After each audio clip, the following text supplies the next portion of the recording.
Magandang araw mga kaibigan. Isang kwentong pag-ibig ang muli kong ibabahagi sa inyo na tiyak nakapupulutan ng aral at magpapaantig sa inyong mga puso. Pero kung bago ka pa lamang ay pakilike po ng ating video.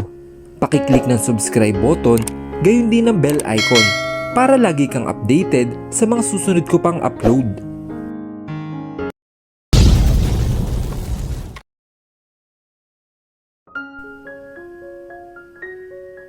Hinawakan ng isa nitong kamay ang kanyang likod at dumaos-dos sa kanyang bewang. He pulled her towards him. Mahinang tumama ang kanyang mukha sa matigas nitong dibdib. Napalunok siya sa amoy nito na pinaghalong mamahaling perfume at ang natural nitong amoy. Yumuko ito hanggang sa magkapantay ang kanilang mga mukha. His nose brushed against the side of her cheek to her jaw. "Strawberry," he murmured under his breath. "Addicting strawberry." And he literally sniffs her scent. Nanuyo ang kanyang lalamunan sa ginawa nito. At ang paos nitong boses ay naghatid ng kakaibang init sa kanyang kaibuturan. Alam niya sa sarili niya na bibigay siya kapag ito ay gumawa ng unang aksyon. She wants to feel the lips moving against her. She wants those veiny, strong arms wrapped around her waist as he carried her while both of them were panting and getting out of breath. She wants to feel his muscled body against her hands. Her body was screaming for his touch, to let his hands roam around her body, kiss her most sensitive part. Ay, she's becoming a wanton woman for craving Franco Mercado. Isang malakas na busina ang bigla na lang pumaalinlangan dahilan para matuwan siya. Kapwa sila nagulat ni Franco sa malakas na busina. Nasilaw siya sa ilaw na sumulubong sa kanyang mga mata nang lingunin niya kung saan nanggaling ang tunog. Nanlalaki ang kanyang mga mata na makita ang humaharurot at walang kontrol na motor papunta sa direksyon nila. Nanigas siya sa kanyang kinilalagyan dahil sa gulat. Hindi siya makagalaw na may mabilis na humatak sa kanya. Nauntog ang kanyang noo sa matigas na dibdib ni Franco, kasabay ng pagdaan sa likod niya ng motor na nagpagiwang-gewang sa sidewalk bago ito sumalpok sa pinakamalapit na puno at saka natumba. Nagsilapitan ang mga tao sa dalawang taong nadisgrasya. Siya naman ay hindi agad nakagalaw sa pagkakasubsob sa dibdib ng lalaki. Bumalik lang siya sa huwisyo nang hilahin siya ni Franco patungo sa umpukan ng mga tao. Sandaling binitawan nito ang kamay niya para lumapit sa mga taong nakahiga sa kalsada. Namimilipit ang isa sa sakit habang ang isa naman ay walang malay. Nakipagsiksikan siya sa mga tao para makapunta sa unahan. Franco was doing something with the woman who is now unconscious. Mistulang ginigising nito iyon. At nang hindi talaga gumising, ay nilapatan nito ng puunang lunas ang babae. Duguan ang mukha nito dahil sa malaking sugat. His movements were quick and precise. Hindi nito alintana ang mga udong kumakapit sa kamay at damit nito. Maya-maya ay may dumating ng ambulansya. Kinailangang may sumama patungong ospital kaya sumampa si Franco sa ambulansya. Litong napatingin siya sa kanyang paligid. Hindi niya alam kung ano ang kanyang gagawin. Sa huli ay sumampa na rin siya sa loob ng ambulansya. Ayaw niyang bumalik sa Vesco Hotel na mag-isa kahit kaya naman niya. Sumama siya hanggang sa ospital. Franco answered of all the nurse questions habang siya naman ay nanatiling nakaupo sa waiting area habang patingin-tingin sa kanyang paligid. Sinulyapan niya si Franco na nakikipag-usap pa rin sa nurse. Inilapat niya ang kanyang tingin sa malaking TV na nasa labi, bago inilipat naman ang kanyang mga mata sa mag-anak na nasa sofa. "Hey, are you okay?" Tanong sa kanya ni Franco na makalapit sa kanya. Wala na ang nurse, nakausap nito kanina. "Ha? Oo, ayos lang ako." Naglumikot ang kanyang mga mata at hinilot niya ang kanyang kamay. You're not. Bakit ka namumutla? Are you hurt? Nagip ka ba kanina ng motorsiklo? Umiling siya at binasa ang mga labi. Hindi mamuti lang talaga ako, Franco. No, you're not okay, he stated before pulling her cold hands. Sinuri nito ang kabuuan niya para tingnan kung may sugat ba siya. Piniikot pa siya para kanyang masuri. Hindi inintindi ang mga taong napapating sa kanila dahil sa ginagawa nito. Nang wala itong makita, ay hinawakan siya nito sa magkabilang balikat. What's wrong? Her anxiety attacks her again. Hindi niya alam kung ano bang pumasok sa kokote niya at sumama pa siya sa ospital gayong ayaw na ayaw niya sa lugar na iyon. Lumabas na tayo. Her lips slightly trembled and looked away. Hindi ito sumagot, bagkus ay muli nitong kinuha ang kanyang mga kamay. At ikinulong iyon sa malaki at magaspang nitong kamay at saka siya hinila palabas ng ospital. His callous hands sent warmth to her cold hands. Saka pa lang siya nakahinga ng tuluyan nang sila'y makalabas ng ospital. Pasensya na ha. Ayaw ko lang talaga kasi sa amoy ng ospital. Ayaw ko sa loob. You should tell me para naibalik sana agad kita sa Vesco Hotel. I'm okay now. Pwede naman kitang hintayin dito sa labas. Baka may itanong pa sa'yo ang nurse sa loob. No, bumalik na tayo sa hotel. Or gusto mo bang ituloy natin ang pamamasyal? Umiling siya. Bumalik na lang tayo sa Vesco Hotel. Hindi ito tumutol sa kanyang sinabi. Mukhang nahalata nito na nawalan na siya ng gana maglakad-lakad dahil sa malamig na gabi. Bumara ito ng taxi at nagpatid sa Vesco Hotel. Hinatid pa siya nito sa palapag niya kahit hindi naman kailangan. Ang alam niya ay nasa taas ang palapag nila ang inuukupan nitong VIP suite, kaya naisip niya maging abala pa siya dito. Kinuha niya sa kanyang slim bag ang keycard na ibinigay ng hotel staff. Tahimik pa rin siya nang binuksan ang pinto at pumasok dito. Napalingon siya kay Franco dahil pumasok rin ito sa loob. Hindi na siya nag-abalang buksan ang ilaw nang ilapag niya ang kanyang slim bag sa may sopa. Franco walks to the side of her bed and switched on the lamps that gave the room a dim light. Salamat nga pala sa pagsama sa akin kanina at sa paghatid mo na rin. Pinilit niyang pakaswalin ang kanyang boses para hindi tumahalata na binabagabag pa rin siya ng alaalang iyon. Gusto ko na sanang matulog. Ayos ka lang ba? O ayos ka na ba? Tanong nito sa seryosong tinig. Pati mata at ekspresyon nito ay seryoso. Mistulang binabasa kung ano ang nasa isip niya. Oo naman, mawawala na rin naman to. Itutulog ko na lang. She doubts it. Hindi siya sigurado kung makakatulog nga ba siya ng mahimbing.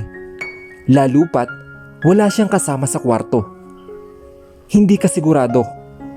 I'll stay here. May pinalidad sa boses nito at umupo sa kama niya.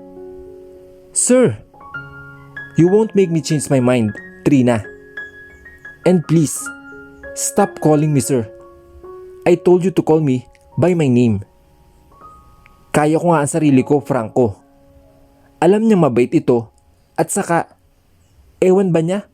Basta may tiwala siya sa lalaki. You were trembling and your hands were cold. You are traumatic with the idea of hospital.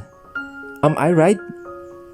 Kinagat niya ang pang-ibabang labi at umupo sa sopa na nasa harap lang nito. Itanas niya ang kanyang paa at niyakap ang mga binti. It's been 4 years pero nandito pa rin ang takot. Simula niya at inaamin na tama ito.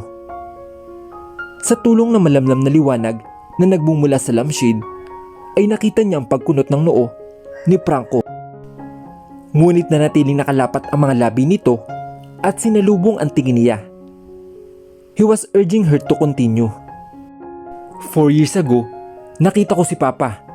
Nakahundo siya sa sahig habang hawak-hawak sa kamay ng mga pulis. Kitang-kita ko ang walang awang paghuli sa kanya kahit wala man siyang kasalanan. Madaling araw iyon at ang sakit lang sa puso na makita ang mahal mo sa buhay na nasa ganong sitwasyon. Pero wala kaming magawa. Wala kaming laban. Wala kaming pambayad ng abogado dahil wala naman kaming mga trabaho. Muli niyang kinagat ang kanyang pang-ibabang labi. Wala naman dahilan para itago niya ang nakaraan niyang iyon, di ba? Mas mabuti na nga rin na alam nito kung bakit niya kailangang ibenta ang kanyang katawan noon. Walang-wala kaming pera dahil kapos na kapos din kami. Naalala ko ang katrabaho kong si Sofia sa bar. May matagal na siyang inaalok sa akin. Malaki raw ang bintahan kapag nagpalabas sa customer. Sabi niya, kung gusto ko raw ng mas malaki, ay ipapakilala niya raw ako sa isang organizer ng auction. At doon mo ako nabili sa auction na iyon. After that night, ay nagkaroon ako ng pera at nakahanap kami ng abogado ni Papa. Akala ko okay na ang lahat. Sabi ko sa sarili ko ay may pera na ako at wala nang dahilan para magpaalala pa ako ng sobra. Pero 2 araw ang nakalipas matapos ang hearing ni Papa ay dumating si Sophia. Nakasalubong ko siya sa karsada na papunta na sana ako sa bar na aking pinagtatrabahuhan. Dapat nahalata ko agad na may kakaiba sa kanya. Na makita ko na palingalinga siya. Sabi ko, ay sabay na kaming pumunta sa bar. Papunta na rin lang naman ako roon. She holds my hand. I thought, normal lang iyon. Iyon pala, ay gagawin niya akong hostage sa mga pulis na humahabol sa kanya. Nagkabarilan sila at natamaan ako. Daplis lang, pero muntikan na ako sa ulo. Kung hindi lang ako nahila ng pulis, payuko. She rolled her tongue on her lips. Hindi ko alam kung ayaw ko ba sa ospital dahil doon o hindi ko alam kung anong gagawin ko noong mga oras na iyon. Wala kaming ni isang kusing. Umiyak ang kapatid ko dahil takot na takot siya na mawala si Papa sa amin. Siguro yun ang dahilan.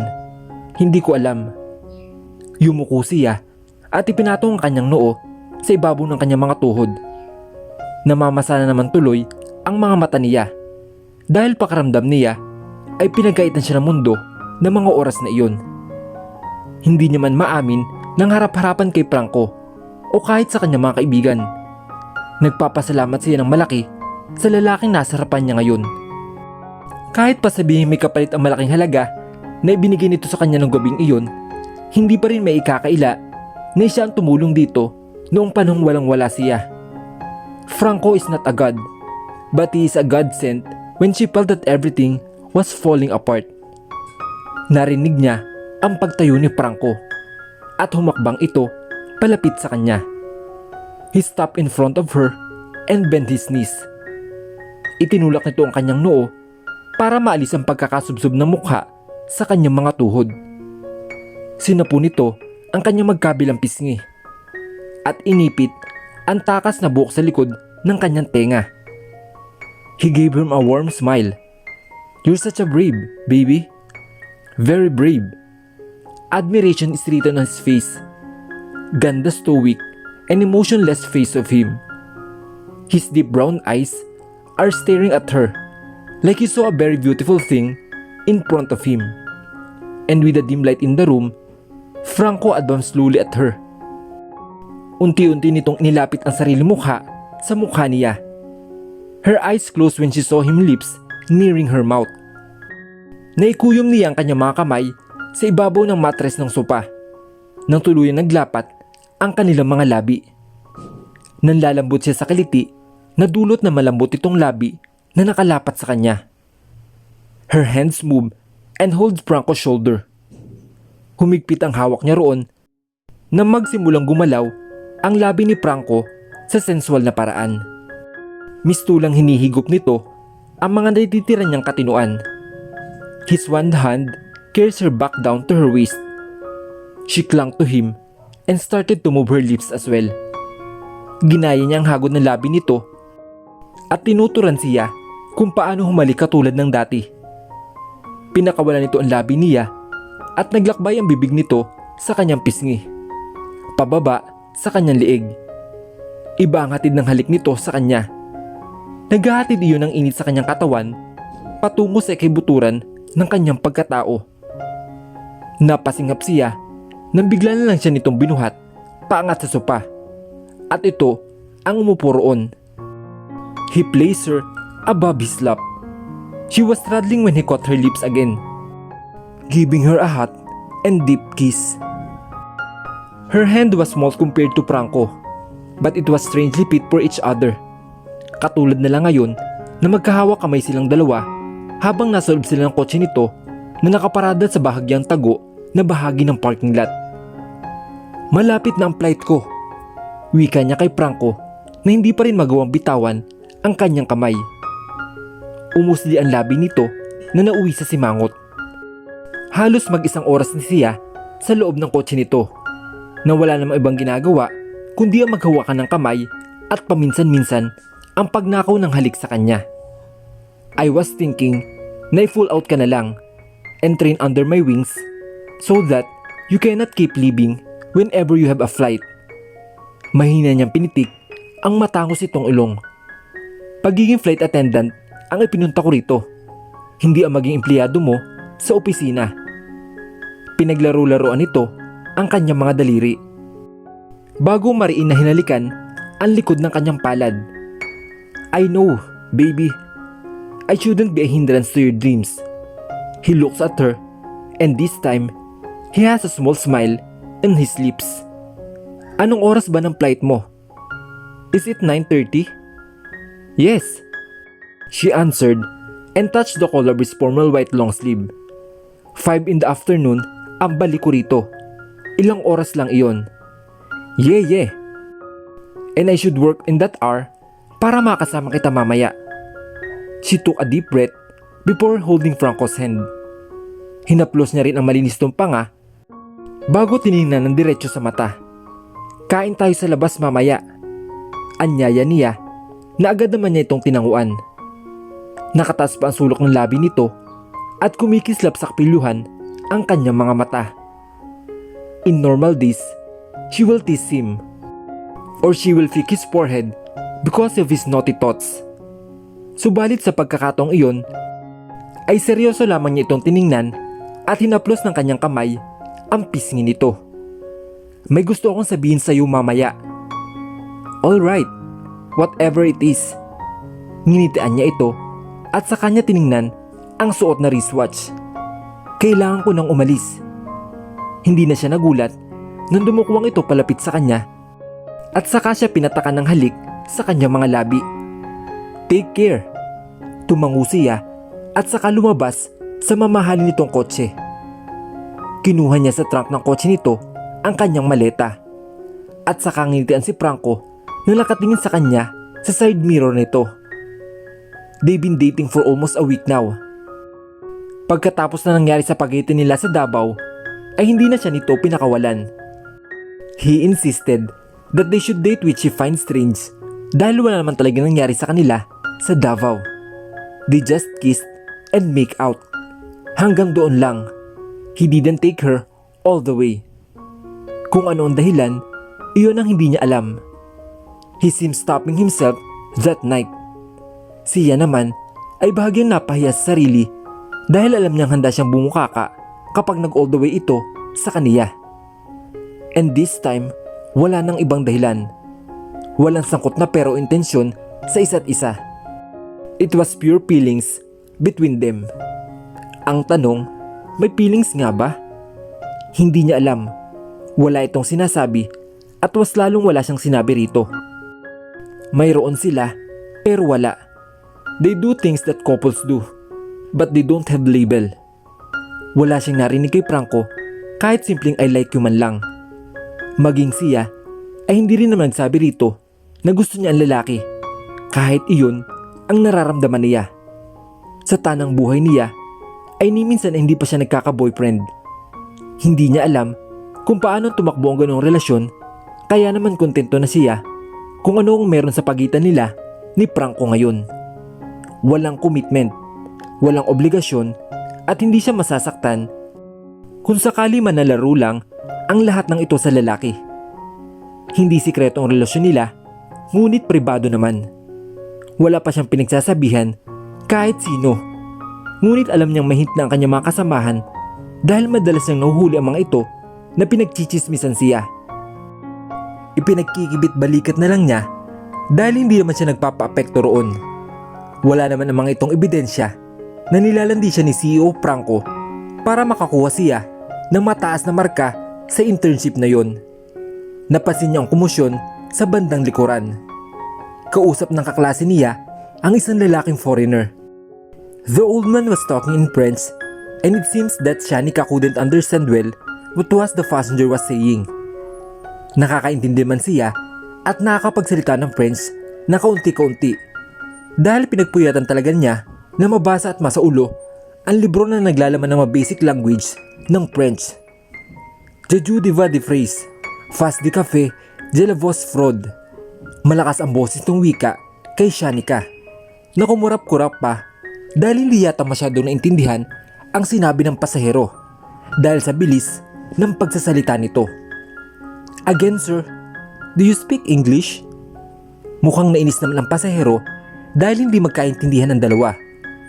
If I'm not mistaken, you are asking for a wine and croissant? Sir, right? Singit niya at hinawakan si Shanika sa braso para sabihing babakapan niya ito. Uy, tango nito nang ibig sabihin ay yes. Kete feminine sabihin communiquer avec les passengers. This woman doesn't know how to communicate well with passengers. I apologize for that. We are still learning your language. We'll put you additional croissant to your request for compensation. Mapagpasensya niyang sagot sa lalaki. Mukhang nasatisfied naman ang lalaki sa sinabi niya. Tila nakahinga ng maluwag si Shanika nang makalis ito sa harapan ng lalaki. Nagpasalamat ito sa kanya at ililibre raw siya nito para makabawi sa kanya. Hindi raw kasi talaga nito na pag-aralan ang libro na binili pa nila para kahit papaano ay maintindihan nila ang salitang French kahit hindi sila makapagsalita niyon. Working student kasi ang babae kapag gabi. Her days went well. She enjoyed taking care of the passengers and helping them putting their luggage at the overhead bins. Nakakatato siya ng domestic flight ng araw na iyon bago tuluyang sumapit ang alas 5. Agad siyang dumiretso sa locker room nila para kunin ang kanyang mga gamit na iniwan niya roon. Ramdam niya ang mga itinatapon na tingin sa kanya ng mga kabatchmate niya na nasa kabila lang ng locker. Hindi na ako magtataka kung pagdating ng finals, siya ang may pinakamataas na grade sa atin. At syempre, auto tanggap agad siya sa kumpanyang ito. Ikaw ba naman ang makipagrelasyon sa CEO? Hindi na nahiya. Yung pinakamataas talaga ang kanyang sinungkit. Binigyan niya ng sulyap ang mga iyon na agad naman tinarayan siya nang isa na makita nakatingin siya sa grupo nito. Nakilala niya ang mga ito. Iyon ang mga tinarayan ng best friend niya si Cheryl sa kabilang seksyon. Hindi niya pinansin ang mga ito bagkus ay kinuha niya ang kanyang cellphone at binuhay iyon. Hindi ba't single mother siya? Umaasa ba siyang si Sir Franco ang magpapakaama sa anak niya? Baka hindi alam ni Sir na may anak na. Malandi kasi. Gusto niyang matawa sa kanyang mga naririnig. Kung siya pa ang dating si Trina nung high school, ay malamang nakipagsabunutan na siya sa mga ito. Ngunit tama talaga si Jennifer. Nakakamature ang pagkakaroon ng anak. Saka isa pa, nagmumukhang tanga lang ang mga ito dahil si Franco naman talaga ang daddy ni Kalia. I'm sure, itatapon din lang niya ni Sir Franco kapag nagsawa na hindi malayong mangyari dahil may sabit na. Tawanan ng mga ito. Huy, mga bruhan ng bayan at may supply ng lipstick. Bakit yun man pinagchichismisan si Ate Trina? May bayad ba yan? Milyonaryo na kayo? Sulpot ni Cheryl na rumatatat na naman ang kanyang bibig. Pwede ba? Hindi ito chismis. We are not cheap like you. Nagsasabi lang kami ng totoo. Ha? Nasaan ang pruweba nyo? Akmang pipigilan siya ni Cheryl sa pang-aaway nito nang sunod-sunod nagsipasok ang mga text messages sa kanyang cellphone. Halos lahat ay galing sa mama niya at kay Cassie. Anak, si Kalia, isinugod namin siya sa ospital. Mas tumaas ang lagnat. Muntika na siyang magdeliryo. Mabilis niyang isinara ang locker at hinawakan ang braso ni Cheryl na ngayon ay nakikipagsabunatan na sa kaaway nito. Ang dami mong dada, wala ka namang ebidensya. I don't need evidence. I have ears and eyes. Mama mo eyes. Masinila niya pali si Cheryl dahil nakakahiya na sa ibang flight attendants na nakikiasyuso sa mga nangyayari. May ilan pang senior kaya mas lalo siyang nahiya at mabilis niyang hinila si Cheryl. Ang mga chip na yon, maktol pa rin ito at bumadyak-padyak. Huwag ka na makipag-away, bili ni Trina at mabilis na iniwan ito. Narinig niya pa na nagtatanong ko ito kung saan siya pupunta. Halos tumatakbo na siya palabas ng airport. Pinara niya ang pinakuunang taxi na dumaan at nagpasid sa ospital na itinek sa kanya ng kanyang mama. Kalia has a fever last night. Nawala na yung kaninang umaga bago siya umalis. Bumalik raw sabi ng mama niya at ngayon nga ay halos magdeliryo na ang baby niya dahil sa sobrang taas ng lagnat nito. Isinugod raw ng mama niya at ni Cassie sa ospital. And that text was sent 3 in the afternoon. Lampas alas 5 na ngayon ng hapon. Hindi siya mapakali sa kinuupuan at parehang hilot niya sa kanyang kamay. Naiiyak na rin siya sa sobrang pag-aalala niya sa kanyang anak. Hindi na niya nakuha ang sukli sa driver na makarating sila sa harap ng ospital. Agad siyang bumaba at tumakbo papasok ng ospital. Itinuro ng nurse ang kwarto kung nasaan ang anak niyang si Kalia. Nang hindi agad bumukas ang elevator, ay sa hagdanan siya umakyat. Hindi niya alintana na naka 4 inches shoes pa siya. Humihingal siya na makarating siya sa ikatlong palapag. Inalis niya sa isipan niya na ayaw niya sa ospital at nakakapanik attack siya kapag nasa loob siya noon. Pero hindi iyon ang concern niya ngayon. Mabilis niyang hinanap ang numero ng kwarto ni Kalia. Habang papalapit siya ay hindi niya mapigilan ang malakas na tibok ng kanyang dibdib. At kasabay nito ay unti-unting pagpatak ng kanyang mga luha sa kanyang mga mata. Hindi niya alam kung ano ang kanyang gagawin kung may masamang mangyari sa kanyang anak. At nang makita niya ang numero ng kwarto, ay dali-dali niya itong binuksan. At laking gulat niya nang makita kung sino ang kasama ng kanyang anak sa kwarto. Ang mama niya, si Cassie, at ang kanyang boss na si Franco. Ano ang kahihinatnan ng tagpong ito? Gayong nagkasama-sama na sila sa isang kwarto. Ipalam na kaya ni Trina kay Franco ang pinakatatagong lihim niya sa loob ng 4 na taon? Ano ang naghihintay na kapalaran sa buhay ni Kalia kapag lumabas ng katotohanan tungkol sa kanyang mga magulang? Sabay-sabay po natin tunghayan sa susunod na kabanata ng ating kwento. Hanggang sa muli, mga kaibigan. Paalam!